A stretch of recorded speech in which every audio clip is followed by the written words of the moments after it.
Assalamualaikum warahmatullahi wabarakatuh.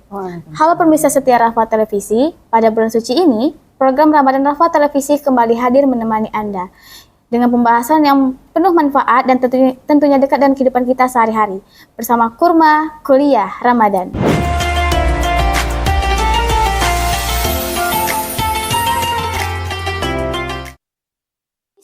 Ramadan tidak hanya mengajarkan kita tentang menahan lapar dan dahaga, tetapi juga menahan emosi, menjaga hati, dan mengendalikan pikiran. Karena terkadang, yang paling melelahkan bukan hanya fisik, melainkan ketika pikiran negatif terus berputar di kepala. Oleh karena itu, pada episode Kurma kali ini, kita akan membahas tema tentang puasa hati dan pikiran, membersihkan diri dari pikiran toksik. Bersama saya, Rafifah Jihan Fadilah, yang akan menemani Anda dalam perbincangan kali ini. Dan tentunya, dalam perbincangan kali ini, agar pembahasan hari ini tidak hanya menjadi teori, tetapi juga menjadi renungan dan solusi untuk kita semua. Sudah hadir bersama kita, Ibu Asih Wahyurini MM. Halo Ibu, apa kabar? Alhamdulillah, luar biasa dahsyat ya. Senang sekali bisa berbincang dengan Ibu pada hari ini. Terima kasih, sama-sama. Gimana Bu puasanya, lancar?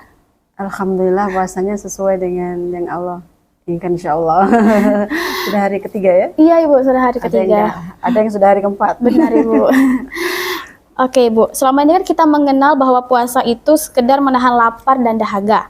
Nah, menurut Ibu, bagaimana kita memahami makna puasa hati dan pikiran dalam kehidupan sehari-hari? Sebenarnya kalau kita memaknai puasa hati dan pikirannya dari hal-hal yang tidak bagus, itu sudah urutan yang ketiga ya dalam sebuah hakikat puasa. Kalau hakikat puasa itu yang pertama kan memang puasanya orang-orang awam ya, yaitu seperti mungkin kita ini gitu kan, bisa menahan diri dari lapar, haus gitu kan, sehingga puasa kita nggak batal gitu kan, kemudian kita tidak berbuat maksiat gitu kan. Akan tapi kalau sudah puasa bil khusus itu adalah mereka yang mampu menahan seluruh anggota badannya ya, termasuk yang puasa bil khusus lagi adalah hatinya. Iya, Bu. Karena hati adalah raja. Jadi kalau raja ini sudah memerintahkan sesuatu pada tentaranya seluruh anggota badan untuk bagus, maka akan bagus seluruhnya, sudah tingkatan. Seperti itu. Oke Bu, nah untuk kalangan mahasiswa nih Bu, kan sering terjadi yang namanya overthinking, insecure, dan membandingkan diri dengan orang lain. Nah, menurut Ibu bagaimana pikiran toksik ini mudah muncul di kalangan usia muda atau Gen Z sekarang Bu? Pikiran toksik itu kan mudah overthinking ya, insecure, kemudian kita mudah mencaci orang lain, kemudian mengklaim bahwasanya kita paling benar. Artinya kan ada kesombongan, ada hasad di situ, ada takabur, ada hizar, ketamakan gitu. Tamak kalau orang lain bahagia nggak mau gitu kan, atau kita pengen seluruhnya punya kita gitu kan. Kalau ngonten pengennya kita ngonten yang bagus sendiri gitu kan. Sebenarnya ini kan kita sudah diperingatkan Allah ya, kalau hakikatnya adalah ketika kita mau menjaga hati, berhati-hati dari dosa, itu artinya kita akan merasakan surga yang sesungguhnya. Surga di dunia sebelum kita merasakan surga yang sesungguhnya. Surga di dunia itu apa? Ketenangan. Kemudian apalagi kemuliaan kita karena kita menjaga hati. Kemudian seperti apa? Itu seperti yang diriwayatkan dalam sebuah hadis Bukhari Muslim. Ala inna fil jasati mudghah, gitu kan. Bahasanya semuanya dalam diri kita itu ada segumpal darah. Wa idza fasadata jasadal kulluhu, wa idza solahat jasadal kulluhu. Artinya apa? Kalau dia rusak satu, hati itu gumpalan darah tadi rusak, maka rusak seluruhnya. Karena dia raja kan. Iya, tapi kalau dia bagus, maka bagus seluruhnya. Karena jika sekarang raja gitu itu. Dan ini sangat berimplikasi dengan cerita seorang sahabat, Abdullah Umar bin As, ketika beliau bersama Rasulullah itu bilang, nanti akan datang ahli surga yang lewat di depan kita. Siapakah ahli surga itu? Ketika Sa'ad bin Ka'ab ini melihat, orang biasa gitu kan. Kemudian hari kedua seperti itu, nanti akan datang ahli surga lagi. Sampai hari ketiga seperti itu. Akhirnya sahabat Rasulullah ini penasaran, ini orang biasa kok dijamin Allah ya masuk surga gitu. Rasulullah lagi yang ngomong gitu kan. Akhirnya dia menginap kan di rumah Sa'ad itu bin Ka'ab itu. Dan saat nginap, dia nggak melihat ya tahajudnya terlalu panjang, enggak. Kemudian baca Qur'annya mungkin terlalu over gitu, enggak gitu kan. Biasa-biasa aja. Sampai hari ketiga menginap di saat ini, si Abdullah ini, dia bertanya, penasaran kan, kenapa sih kamu dijamin Rasulullah masuk surga? Akhirnya dia kepo gitu Iya, ya. Bu. Oh, karena saya tidak punya amalan apa-apa jawabnya gitu kan. Tapi saya punya hanya memaafkan orang lain dan tidak hasad. Artinya hasad ini dalam surat Al-A'raf itu di 34 itu disebutkan kalau hasad itu Allah cabut. Ketika hasad itu dicabut dari hati manusia, hati kita bersih, itu kan Allah akan mengalirkan seluruh rezeki, ilmu dan segalanya itu mudah gitu kan. Iya, Bu. Benar. Karena semuanya berupa cahaya gitu. Oke. Nah, Bu, terus apa hubungan antara puasa bulan Ramadan dengan proses mengendalikan emosi dan pikiran negatif? Sangat berhubungan ya, bagaimana hubungan puasa Ramadan dengan mengendalikan emosi negatif. Kalau puasa Ramadan itu menahan, inti fisiknya menahan lapar dan dahaga, inti batin kita menahan emosi. Kalau emosi ini datang, artinya kan pahala kita akan berkurang. Iya, betul. Makanya ketika Allah bilang, amalan apa yang paling afdol itu? Puasa, karena dia hanya yang mengetahui saya dan hamba. Kan nggak tahu kita sembunyi-sembunyi buka kulkas gitu. Kita kan nggak tahu seperti itu kan. Nggak ada yang tahu, cuma kita sama Allah gitu kan. Jadi artinya apa? Itu sangat berkorelasi gitu kan. Ketika hasad itu ada 3 poin ya. Ya, Bu. Hasad, kemudian tamak dan sombong. Itu luar biasa itu. Disebutkan dalam sebuah ilmu hati gitu ya. Bahwasanya ketiga poin itu sangat merusak hati. Hasad itu seperti apa? Hasad itu kita nggak seneng lihat orang lain bahagia. Kalau dalam kisah lama disebutkan di Al-Quran tuh Qabil, Qabil dan Habil. Qabil nggak ridho ketika Habil dapat mau dinikahkan gitu oleh Allah, perintahkan bahwasanya menikahi kembarannya. Kembaran si Habil ini cantik, kembaran si Qabil ini cantik, dinikahi si Habil dia nggak setuju kan, orang lain dapat nikmat sedangkan dia menikahi si kembaran si Habil yang kurang cantik. Akhirnya dia membunuh si Habil. Kemudian tamak. Tamak ini cerita sepupu Nabi Musa. Itu Korun ya. Korun seperti itu. Korun itu orang yang miskin pertama itu. Korun itu miskin dan sangat taat kepada Allah. Tapi karena dia merasa ingin kaya, kemudian didoakan Nabi Musa, akhirnya dia menjadi kaya kan.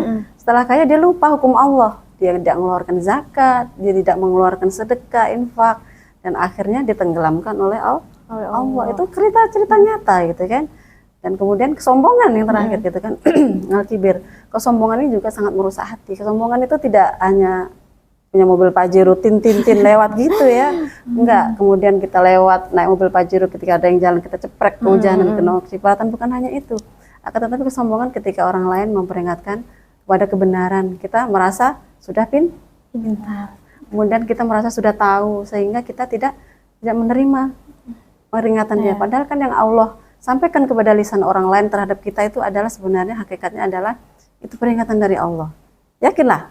Walaupun dalam kondisi kita baca Quran, tiba-tiba Allah, kok kamu sambil megang HP sih gitu. Saya pernah di Masjidil Haram itu ya. Iya, Pak. Ketika kita nggak sadar, pengen nangis aja.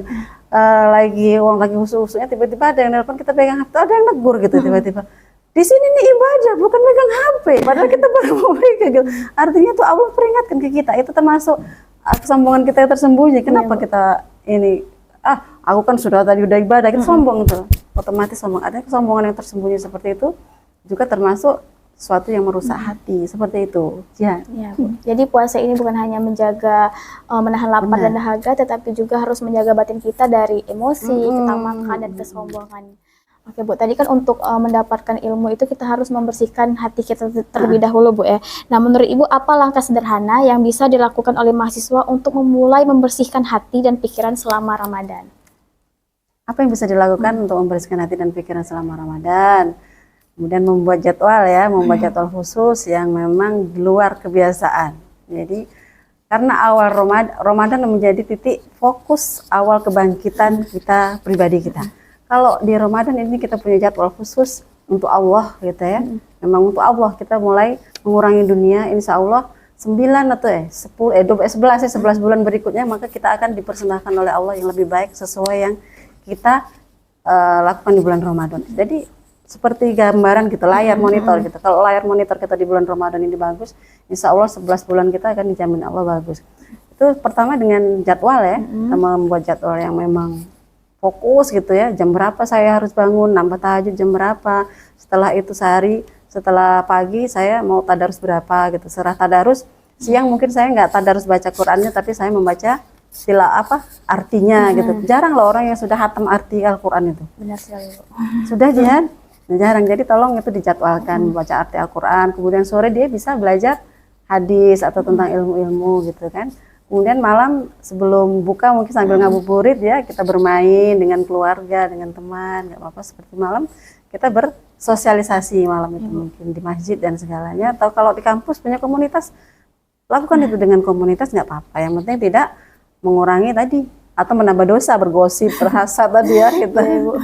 Jadi jadwalnya scroll itu dikurangin. Benar. Kalau perlu cukup 1 jam atau 2 jam. Oke, jadi untuk tips dari Ibu tuh kita harus membuat timeline atau planning selama 1 bulan ini yang memang benar-benar difokuskan kepada Allah ya Bu.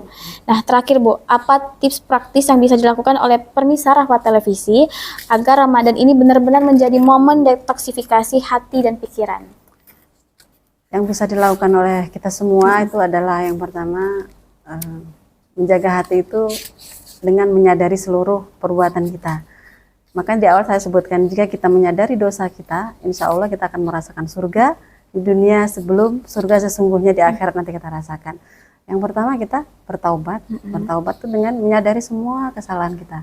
Menulis siapa yang pernah kita sakiti, siapa yang pernah kita olok-olok, siapa yang pernah kita sakiti lah, ditulis aja namanya, apa peristiwa-peristiwa. Kemudian kita tulis juga di sini siapa yang pernah menyakiti kita, sehingga kita bisa memaafkan satu persatu. Sholat taubat itu kalau saya ya seperti itu. Nah, ini coba mempraktikkan bersama teman-teman seperti itu. Kemudian yang kedua, kita jangan terlalu banyak berangan-angan yang terlalu panjang, sehingga kita lalai untuk bermuhasabah tadi. Kita sering di kamar scroll, kemudian kita menghayal begini-begini, tapi kita nggak melaksanakan kan? Planning kita yang kita tulis di buku itu mimpi itu nggak kita laksanakan, itu sama dengan kita malas. Makanya Rasulullah tuh penyakit, kata orang Jepang tuh ya, penyakit yang paling berbahaya itu adalah malas. Kita berdoa setiap habis sholat tuh, hindarkan saya dari rasa malas, sifat bakil. Itu malas tuh seperti itu. Kita berangan-angan tinggi, pengen punya mobil, pengen punya ini, pengen punya itu ya gitu. Tapi kita nggak bekerja. Mungkin kita hanya ya ala kadarnya gitu kan, nggak sesuai dengan ekspektasi. Pengen dapat EPK 4, tapi kita masih nongkrong-nongkrong kebanyakan seperti itu. Artinya kan itu seperti itu, yang bersadar diri, bermuhasabah, bertaubat. Yang ketiga adalah mengisi seluruh aktivitas kita dengan hal-hal yang positif.